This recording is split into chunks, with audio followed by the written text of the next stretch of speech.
En esta oportunidad vamos a profundizar un poco más sobre aspectos vinculados con las estrategias de recuperación. Esto es en continuidad con dos charlas anteriores. Van a ver que está un poco más actualizado, pero que en términos generales más o menos siguen encontrando los estudios resultados parecidos a los ya descriptos. En esta primera diapositiva sumamos lo que es la variable más fuerza más recuperación. Este artículo, titulado como La influencia de la fuerza muscular y la aptitud aeróbica en la recuperación funcional en el fútbol profesional. Vamos a ver un poquito qué es lo que hicieron y qué es lo que evaluaron. Este estudio examinó la influencia de la fuerza muscular y la capacidad aeróbica en la recuperación de partidos de fútbol competitivo. Fueron 14 jugadores de la Premier League inglesa 2, la segunda categoría. Se dividieron por igual en un grupo que eran, lo llamaron superior o inferior, en función de los valores de fuerza muscular y en función de la capacidad aeróbica. ¿No? Había los más fuertes, los menos fuertes, los que mejor estaban aeróbicamente y los que peor estaban. De acuerdo con los puntajes que obtuvieron en el test de tracción isométrica media del muslo y en una prueba de velocidad aeróbica máxima. Los siguientes marcadores de recuperación se evaluaron antes de los partidos, 48 horas antes. Se evaluaron a las 12 horas posteriores al partido, a las 36 horas, a esto lo llamaron más 1, más 2 respectivamente, y a las 60 horas más 3. Después de 3 partidos, que evaluaron la altura del salto con contramovimiento, el CMJ, el índice de fuerza reactiva, el dolor muscular de aparición tardía y escalas de bienestar. Bueno, en este contexto decir que el índice de fuerza reactiva se mide calculando la altura del salto y el tiempo de contacto, bien, que se estuvo los pies en el suelo o en la plataforma en este caso. Los resultados que obtuvieron fueron que con respecto a los que tenían más fuerza isométrica media del muslo en este test, se correlacionó positivamente con la recuperación tanto en el salto con contramovimiento, en el índice de fuerza reactiva y el dolor de aparición tardía muscular. El grupo entonces de más fuertes en este ejercicio, en el de tracción isométrica del muslo, presentaban un dolor de aparición tardía menor a las 12 horas y a las 60 horas. También presentaban un CMJ mayor o igual a un 4% a las 12 y a las 60 horas y un índice de fuerza reactiva mayor o igual también en 3% más alto, en este caso tanto a las 36 como a las 60 horas. En cambio, los jugadores que mejor estaban en cuanto a capacidad aeróbica no se recuperaban más rápido para ninguna variable. De nuevo, ver la influencia positiva de que los más fuertes tenían mayor recuperación. Entonces, algunas de las conclusiones son que los jugadores más fuertes se recuperaban más rápido después de los partidos y el estudio destaca la importancia del entrenamiento de fuerza de la parte inferior del cuerpo para los jugadores de fútbol. Este estudio, publicado en el 2015, titulado La influencia de las cualidades físicas en la fatiga posteriores a un partido, a una competencia, en jugadores de rugby. Bien, entonces, ¿cuál es la influencia de las cualidades físicas sobre la fatiga en jugadores de rugby después de un partido? Los métodos, participaron en el estudio 21 jugadores juveniles masculinos de la Liga de Rugby, con un promedio de edad de 19 años, una altura de 1,80 m, una masa corporal de casi 90 kilos. Se evaluaron las pruebas de recuperación intermitente, el yo-yo nivel 1, bien, que mide la capacidad de recuperación ante esfuerzos de alta intensidad. Se evaluaron 3 repeticiones de sentadilla máxima tercera y el press de banco plano antes de 2 encuentros competitivos. La fatiga neuromuscular la evaluaron con el salto con contramovimiento, flexiones pliométricas y la creatinquinasa en sangre. Esto se evaluó antes y después del partido.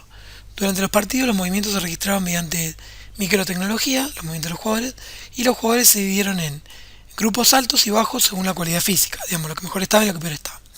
Los resultados encontrados fueron que un alto rendimiento en el yo-yo de recuperación intermitente y en la sentadilla resultó en mayores cargas durante los partidos, es decir, que tenían una mayor carga física, se desplazaban más carga externa, ¿no? Es decir, recorrían más distancia y demás, los que mejores resultados tenían en fuerza y en el yo-yo.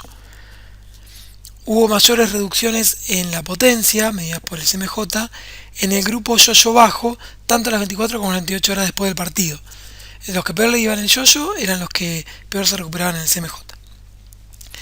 Entonces, a pesar de tener cargas internas y externas de los partidos mayores, es decir, tenían más carga interna reflejada, puede ser, o sea, eran los que más desgaste tenían en cuanto a la frecuencia cardíaca, la percepción interna y la carga externa, los metros recorridos, alta intensidad y demás. A pesar de eso, los cambios en la potencia fueron similares entre los grupos. Pero hubo mayores aumentos de la creatinquinasa en sangre en el grupo yo-yo bajo a las 24 horas y a las 48 horas. Bien, fíjense, 73% contra el 176 y 28 contra el 80%. A pesar de las mayores cargas de contacto, el grupo de sentadilla alta, los más fuertes en sentadilla, exhibió cambios más pequeños en la creatinquinasa en sangre después del partido. De nuevo, los que mejor les iban el test yo-yo, los que mejor estaban en cuanto a la capacidad de recuperación ante esfuerzo de alta intensidad, los que más estadios recorrían el yo-yo de recuperación intermitente nivel 1, y los más fuertes en sentadilla eran los que se recuperaban más rápido y mejor en la creatinquinasa. Como conclusión, los autores dicen: la fatiga posterior al partido es menor en los jugadores con una capacidad de carrera de alta intensidad bien desarrollada, es decir, con un yo-yo de recuperación intermitente de nivel 1 alto, los que más estadios alcanzaban, y los más fuertes en la parte inferior del cuerpo. Entonces, a pesar de que estos jugadores tienen más carga interna y externa, tienen menos fatiga. Los más fuertes y los que mejor se recuperan en el yo-yo. En este estudio, titulado como La relación entre la fuerza de las extremidades inferiores y el daño muscular relacionado con el partido en futbolistas profesionales europeos de élite, publicado en el año 2015, el objetivo principal de esta investigación transversal fue examinar la asociación entre la fuerza de la parte inferior del cuerpo y la expresión de los marcadores de fatigas evaluados a través de la evaluación del daño muscular después de un partido en jugadores de fútbol profesionales. 10 futbolistas profesionales masculinos participaron en esta investigación, de 26 años de edad, 1,80 de altura y 78 kilos. Lo que evaluaron fue la creatinquinasa, de nuevo, se recolectó 2 días después del partido durante un periodo de 5 meses y en 3 puntos de tiempo diferentes. La fuerza muscular, por ejemplo, la midieron en 4 repeticiones de media sentadilla, se midió 3 días después del partido. Veamos lo que pasó, o cuáles son las conclusiones. Se puede concluir que los jugadores que producen una mayor fuerza en la parte inferior del cuerpo, como resultado de ser más fuertes en las extremidades inferiores, estos muestran niveles reducidos de creatinquinasa 48 horas después del partido. De nuevo, un poco reforzando la idea anterior expresada en los estudios anteriores. Esta es una revisión, bien, es una revisión narrativa de la evidencia científica de las estrategias de recuperación pasiva después del ejercicio, publicada en el 2021. Veamos un poco en síntesis. La modalidad utilizada, el nivel de evidencia, el nivel 1 es lo que tiene metaanálisis, revisiones y demás. Después, si hay que tener en cuenta alguna precaución, si se encontró algún daño o algo, y la recomendación, ¿no? Si tiene beneficios o no. Es decir, cabe aclarar acá que por ahí algunas de estas variables de las modalidades utilizadas como estrategia de recuperación tiene muchos estudios, mucho metaanálisis y demás, y eso hace que tenga evidencia a nivel 1. Pero después hay que ver si por más que tenga evidencia a nivel 1, se obtienen o no beneficios. Bien, puede tener un nivel de evidencia 1, que haya metaanálisis, revisiones sistemáticas sobre, no sé, por ejemplo, la electroestimulación, pero después eso no quiere decir que por más que tenga estudios de por medio, se obtengan beneficios, bien, como estrategia de recuperación. Pero bueno, también puede pasar lo contrario, ¿no? Que haya mucha evidencia con revisión y metaanálisis que nos diga que sí que hay beneficios. Bueno, veamos un poquito. Entonces, las modalidades de compresión, las prendas de compresión, los garments son estos, ¿no? Lo que son en el cuerpo, y estas serían el device, ¿bien? Tienen nivel 1 de evidencia las prendas de compresión, no hay daños conocidos y se obtienen beneficios. Con el segundo Ejemplo, el que vemos acá en estas máquinas, existe como recomendación posibles beneficios, pero no es tan seguro, ¿no? Posibles beneficios da un margen de duda. En cuanto a crioterapia, tenemos inmersión en agua fría, crioterapia de cuerpo completo o crioterapia de cuerpo parcial. Si bien, por ejemplo, la inmersión en agua fría tiene un nivel de evidencia científica a nivel 1 y hay beneficios, bien, la recomendación es que tiene beneficios como estrategia de recuperación, se, hay extensivas o muchas precauciones a tomar, ¿no? Puede haber daño, ¿no? Sobre todo, eh, estamos hablando por ahí de cuando son los tiempos prolongados, la temperatura es muy baja, ¿no? Ya sea en inmersión o en crioterapia de cuerpo completo. Con respecto a las cámaras estas hiperbáricas, fíjense que el nivel de evidencia ya es menor, nivel 2, 3, de oxígeno y posibles beneficios. De nuevo acá hay más beneficios en inmersión en agua fría que en estas que en este frío seco y demás. Con respecto a la electroestimulación o la estimulación eléctrica neuromuscular, si bien de nuevo hay nivel de evidencia 1 en muchos estudios, no parece que haya beneficios o no hay tanta evidencia o en este caso no lo están recomendando en base a esta revisión narrativa. Y también te dicen, ojo, porque como precaución puede generar fatiga muscular y rhabdomiólisis, que es una ruptura, una necrosis muscular que, bueno, genera muchas consecuencias. O sea, a tener cuidado. En cuanto a las modalidades de percusión y vibración, las dividen en terapia de percusión o terapia vibratoria. De percusión tenemos por ejemplo, la pistola masajeadora, que de nuevo tiene posibles trastornos sanguíneos cuando es mal aplicado, cuando se aplica mucho, esto aplica a todo, ¿no? Es decir, cuando aplicamos cualquier modalidad mal, podemos tener riesgos. Por eso siempre un profesional lo tiene que aplicar, ¿no? Alguien que conozca el tema. Entonces, en lo que es la terapia de percusión por medio de las guns, de las pistolas, ¿no? Posibles trastornos sanguíneos puede generar y no hay suficientes datos en cuanto a decir si trae beneficios o no. Y la terapia vibratoria, esta que vemos acá, vemos que obtiene beneficio y que no hay precauciones, por lo menos hasta el momento, dice. Entonces, eso en esta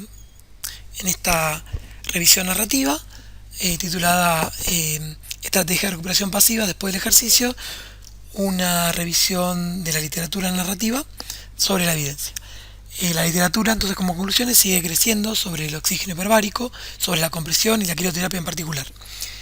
La evidencia de estas tres modalidades sugiere que tienen efectos positivos en la recuperación del atleta, se aplican en las condiciones adecuadas y durante el tiempo adecuado.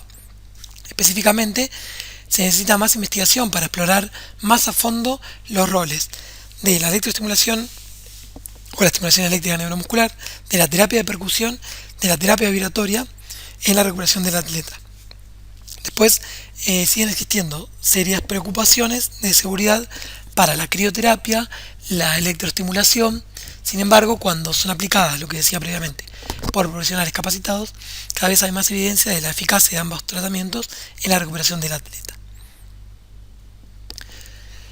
Este estudio, titulado La recuperación basada en la evidencia en el fútbol, enfoques de bajo esfuerzo para los profesionales, publicado en el 2022, se revisaron encuestas recientes entre deportistas y profesionales del fútbol para identificar las modalidades de recuperación que se utilizan actualmente. Identificamos numerosas intervenciones que se utilizan habitualmente en el fútbol, es decir, lo que es sueño, rehidratación, nutrición, recuperación psicológica, recuperación activa, masaje con rodillo de espuma del FOAM, estiramientos, inmersión en agua fría, prenda de compresión. Bueno, la nutrición y la rehidratación se clasificaron con la mejor evidencia, mientras que la inmersión en agua fría, las prendas de compresión, el uso de rodillos, los masajes, el sueño se clasificaron con evidencia moderada para mejorar la recuperación. Las estrategias restantes, recuperación activa, recuperación psicológica, estiramiento, deben aplicarse de forma individual debido a la evidencia débil observada. Los profesionales deben confiar en la evidencia, pero también en su propia experiencia y en las preferencias de los jugadores. Esto nos dice un poco este estudio. Veamos un poco el uso de la estrategia de recuperación. Es la primera en los equipos de primera división de fútbol de España, publicado en 2020. Esto incluyó todos los equipos de primera división y los 3 equipos ascendidos, un total de 23 equipos. Entonces, como estrategia de recuperación las dividieron en naturales, físicas, psicológicas, complementarias alternativas y otras. Fíjense que dentro de las naturales, eh, las basadas en el gimnasio o en el campo, en recuperación activa, las aplicaban todos, bien, o 22 equipos de los 23. Eh, en pileta activo, la mitad, el 48%. Estiramiento activo pasivo, el 91%, o sea, casi todos. Dormir siesta, todos. Reposición de alimento y líquido, todos. Uso de suplemento, casi todos de nuevo. Estrategia de recuperación físicas, el baño frío, hielo, ducha, inversión, agua fría, todos. Aplicación de bolsa de hielo, la mitad. Baño, ducha, inversión de contraste, el casi 65%. Sauna, el 35%. Aplicación de paquetes de calor, un 9%, solo 2 equipos. Prendas de compresión, el 74%. Masaje, todos. Foam roller, casi todos, el 20%. Y aplicación de gel, cremas, el 83%. En cuanto a estrategias psicológicas de recuperación, relajación muscular progresiva, el 61%. El 22% imágenes, oración, música. En cuanto a complementarios o alternativas, reflexología, acupuntura el 22% y uso de medicamentos el 57%. Esta es otra tabla donde vemos la Asociación de Fuerza y Condicionamiento de Australia, la ASCA, publicó en el 2010 esta tabla, ¿no? Donde tenemos cerrando la brecha entre la ciencia del deporte y la aplicación práctica. Es decir, hay muchas estrategias que por lo menos al 2010, decían que tenía baja o moderada evidencia científica, pero que en la práctica se aplicaba mucho o poco. Veamos, la recuperación activa no tiene una alta evidencia en cuanto a los beneficios, pero se aplica mucho. La compresión también tiene baja, pero se aplica mucho. La inmersión en agua fría era moderada y se aplicaba de moderada a alta. La inmersión en agua caliente decían que era baja y se aplicaba de baja a moderada. Baño de contraste moderado y moderado. Recuperación en pileta baja y moderado, alta. Masaje moderado, moderado, alta. Sauna baja, baja. Elongación baja y alta. Es decir, se estira mucho, pero tiene, se estira mucho, bien, y tiene poca evidencia. Igual esto fue cambiando un poco en estos últimos 14, 15 años. Es decir, hemos visto revisiones anteriores que algunas de estas variables ya presentan más evidencia de la que aparece en esta tabla. Efectividad de la estrategia de recuperación posterior a un partido en jugadores de rugby. Y acá vemos, esto también es bastante antiguo, publicado en 2006, estrategia de recuperación activa, prendas de compresión, calor, frío, reposo, ¿no? Y veamos, fíjense, el grupo PAS es el pasivo de los triángulos. Fíjense el porcentaje de recuperación medido por medio de la creatinquinasa a las 0, a las 36, a las 48 y 84 horas posteriores al partido es mucho menor, bien, que el grupo de recuperación activa, que el grupo de terapia en agua de contraste y que el grupo de prendas de compresión, que son estos 3 grupos que están acá que se recuperaron, una recuperación en porcentaje mucho mayor que el grupo pasivo. Efectos de la incorporación de los ejercicios de baja intensidad dentro de un periodo de recuperación después de partidos de rugby, publicado en 2004, ¿no? Viejo. Los partidos de rugby imponen un estrés fisiológico y psicológico a los jugadores. La adición de ejercicio de baja intensidad al periodo de descanso no afectó negativamente la recuperación fisiológica y tuvo un efecto significativamente beneficioso sobre la recuperación psicológica al mejorar la relajación. ¿Por qué traigo este artículo y lo mismo que el anterior? Porque bueno, particularmente a mí no me gusta la estrategia de recuperación activa, que es un trote continuo, bien, inmediatamente después de la competencia, o a las 12 o a las 24 horas después de la competencia. Pero bueno, en términos generales quiero decir que creo que es algo que sigue cargando neuromuscularmente, que sigue teniendo impacto articular sobre las articulaciones y que nadie tiene ganas después de competir y haber dado todo en competir al máximo, de seguir o seguir corriendo 15, 20, 25 minutos, 30, trote, bien, alrededor de la cancha o de lo que fuera, después de una competencia, porque está cargado, porque te duelen las piernas, te querés recuperar y además con el agregado que seguís utilizando fuentes de energía, bien, seguís utilizando glucosa, glucógeno, grasas y demás y uno lo que quiere después del partido es empezar a recuperarse. Dicho esto, no quiere decir que no haya algunos estudios que hayan encontrado algunas mejoras y no quiere decir que no haya algunos deportistas que les gusta hacerlo y lo prefieren hacer. Si se hace, prefiero o en pileta o en bici fija, bien que no tiene un estrés mecánico, una carga mecánica osteomioarticular. Pero bueno, de todos modos no me gusta ninguna modalidad. ¿Puede la temperatura del agua y el tiempo de inmersión influir en el efecto de la inmersión en agua fría sobre el dolor muscular? Una revisión sistemática y metaanálisis publicada en 2016, las conclusiones son que la evidencia disponible sugiere que la inmersión en agua fría puede ser ligeramente mejor que la recuperación pasiva en el tratamiento del dolor muscular. Los resultados también demostraron la presencia de una relación dosis-respuesta que indica que la inmersión en agua fría con una temperatura tiene que estar entre 11 y 15 grados y un tiempo de entre 11 y 15 minutos. Eso sería como una dosis ideal para los mejores resultados. Veamos el estudio titulado como la inmersión en agua caliente después del ejercicio y la inmersión en agua caliente de forma aislada mejoran las respuestas vasculares, los marcadores sanguíneos y la percepción en comparación con el ejercicio solo. Es decir, compararon acá hubo tres protocolos y fueron midiendo en distintos momentos. Fíjense, el primer protocolo fue ejercicio y inmersión en agua caliente. Ejercicio, descanso para medir, inmersión en agua caliente, descanso para medir. Segundo protocolo, ejercicio y descanso, ejercicio y descanso, y fueron midiendo. Y el tercer protocolo solo estaba en agua caliente. Bien. Entonces, este estudio investigó las respuestas agudas a la inmersión en agua caliente después del ejercicio de intensidad moderada, ejercicio y agua caliente, en comparación con ejercicio y descanso y un grupo que solo se ponía en agua caliente. 16 adultos de mediana edad, físicamente inactivos, 9 hombres y 7 mujeres. Cada condición consistió en dos series de 30 minutos por separado, con 10 minutos de pausa, bien, 30 de esto, 10 de pausa, 30 de esto, 10 de pausa. Y en estos momentos medían la temperatura del agua a 40 grados hasta la mitad del esternón, con los brazos no sumergidos.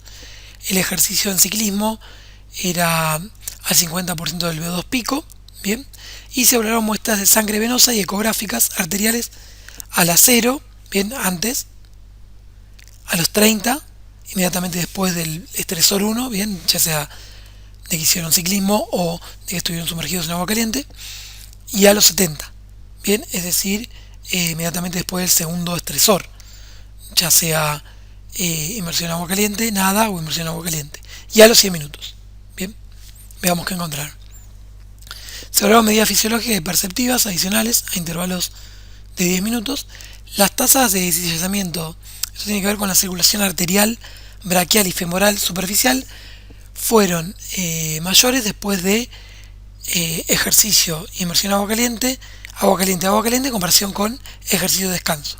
Es decir, la circulación era mejor y esto también se encontró mejores valores de nitrito plasmático, que es un precursor del óxido nítrico, que es un vasodilatador y favorece la recuperación, podemos decirlo de alguna manera, porque el nitrito también fue mayor en el grupo que tenía ejercicio y agua caliente, que en el grupo que hacía el ejercicio y se descansaba. La interleucina 6 sérica fue mayor también en el grupo ejercicio inmersión en agua fría en comparación con el grupo ejercicio-descanso. El cortisol, que sería una hormona catabólica de alguna manera, fue menor a los 30 minutos en el grupo que estaba en agua caliente, en contraste con el grupo que hacía ejercicio y descansaba. Y entonces el ejercicio universal en agua caliente y los que estaban sometidos a agua caliente también tenían era un efecto más placentero desde la percepción que los grupos que hacían ejercicio y descansaban. Como conclusión, la inmersión en agua caliente mejoró la respuesta a los marcadores sanguíneos y vasculares y también fue más placentero que solamente hacer ejercicio. Publicado en el 2024. Este es un estudio interesante publicado en el 2024 que ya el título dice un poco lo que encontraron en el estudio. Se titula La inmersión en agua caliente, pero no en agua fría, mitiga la disminución de la tasa de desarrollo de la fuerza después del daño muscular inducido por el ejercicio. El objetivo fue comparar entre los efectos de inmersión en agua fría y caliente sobre marcadores de la recuperación neuromuscular después del daño muscular inducido por el ejercicio. Los métodos utilizados fueron, lo aplicaron en 30 hombres físicamente activos que completaron un protocolo de daño muscular inducido por el ejercicio, seguido inmediatamente por una de las siguientes intervenciones de recuperación: inmersión en agua fría a 11 grados, inmersión en agua caliente a 41 grados o lo que llamaron control de baño tibio a 36 grados. Se realizó un seguimiento de la temperatura gastrointestinal durante la inmersión en agua caliente, se midieron la fuerza isocinética máxima de los extensores de la rodilla, el torque máximo o el T-peak, la fuerza explosiva, es decir, la tasa de desarrollo de la fuerza de fase tardía en 100-200 milésimas de segundo, antes de lo que fue el protocolo de daño muscular inducido por el ejercicio, es decir, esto lo llamaron 24 horas después, 48 horas después de este protocolo de daño muscular inducido por el ejercicio. También se midió el umbral de dolor por presión para cuantificar la recuperación de dolor muscular. Los resultados fueron: a las 48 horas posteriores, la fuerza pico, el torque pico, volvió a los valores basales después de el grupo de inmersión en agua fría y de inmersión en agua caliente, 41 y 11 grados. Bien, lo que hemos visto acá. En cambio, la tasa de desarrollo de la fuerza, que se medían 100-200 milésimas de segundos, y el umbral de dolor por presión, volvieron a los valores basales a las 48 horas posteriores solo en el grupo de inmersión en agua caliente. Las conclusiones fueron que una única sesión de inmersión en agua caliente en lugar de la inmersión en agua fría mejoró la recuperación de la tasa de desarrollo de la fuerza de la fase tardía después del daño muscular inducido por el ejercicio en varones físicamente activos. Es decir, se obtuvieron estos beneficios para el grupo de inmersión en agua caliente, ¿no? La tasa de desarrollo de la fuerza. Esto sugiere que en contextos deportivos, donde un rápido desarrollo de la fuerza es un determinante clave del rendimiento, se debería preferir por el baño caliente en lugar de preferir aplicar baños de inmersión en agua fría.